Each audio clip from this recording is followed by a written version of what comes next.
ચાર રસ્તા પર તીક્ષ્ણ હથિયાર સાથે ફરતો અજાણ્યો શખ્સ, નાગરિક સુરક્ષા સામે ગંભીર ખતરો। આમોદના સૌથી વ્યસ્ત વિસ્તારોમાંના એક એવા ચાર રસ્તા વિસ્તારમાં એક અજાણ્યો વ્યક્તિ તીક્ષ્ણ હથિયાર લઈને આવતા જતા વાહન ચાલકો અને નાગરિકો તરફ ધમકીજનક રીતે આગળ વધતો હોવાની ચોંકાવનારી માહિતી સામે આવી છે। આ ઘટનાએ વિસ્તારમાં ભય અને અશાંતિનું વાતાવરણ ઊભું કરી દીધું છે। લોકોમાં સવાલ ઉઠી રહ્યો છે કે શું હવે જાહેર માર્ગો પર નિર્ભય રીતે પસાર થવું પણ મુશ્કેલ બનશે? સ્થાનિક નાગરિકોના જણાવ્યા મુજબ આ વ્યક્તિનું વર્તન અસામાન્ય અને આક્રમક જણાઈ રહ્યું છે। કેટલાક લોકો તો પોતાનો રસ્તો બદલીને જવા મજબૂર બન્યા છે। આ પરિસ્થિતિ માત્ર શંકાસ્પદ જ નહીં પરંતુ જાહેર સુરક્ષાને સીધી પડકારતી છે।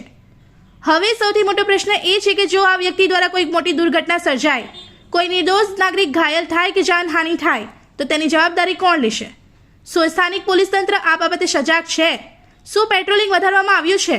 શું સીસીટીવી ફૂટેજની તપાસ થઈ રહી છે? શું આ શખ્સની ઓળખ અને માનસિક સ્થિતિ વિશે તપાસ શરૂ થઈ છે?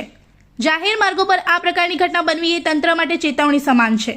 આ બાબતને હલકામાં લેવી એ ભવિષ્યમાં ગંભીર પરિણામોને આમંત્રણ આપવાની સમાન છે। તંત્રએ તાત્કાલિક અસરથી આ મામલે ગંભીરતા દાખવી શંકાસ્પદ વ્યક્તિને શોધી કાયદેસરની કાર્યવાહી કરવી જોઈએ અને નાગરિકોને સુરક્ષાનો વિશ્વાસ અપાવવો જોઈએ। નહીંતર કોઈ અનિચ્છનીય બનાવ બન્યા પછીની કાર્યવાહી માત્ર ઔપચારિકતા બની રહેશે। आमोदना नागरिकों हवे राह जोई रह्या छे, कार्यवाही क्यारे थशे। इस वीडियो को लाइक करें, हमारे चैनल को सब्सक्राइब कर बेल आइकन जरूर प्रेस करें हमारी न्यू वीडियो सबसे पहले देखने के लिए।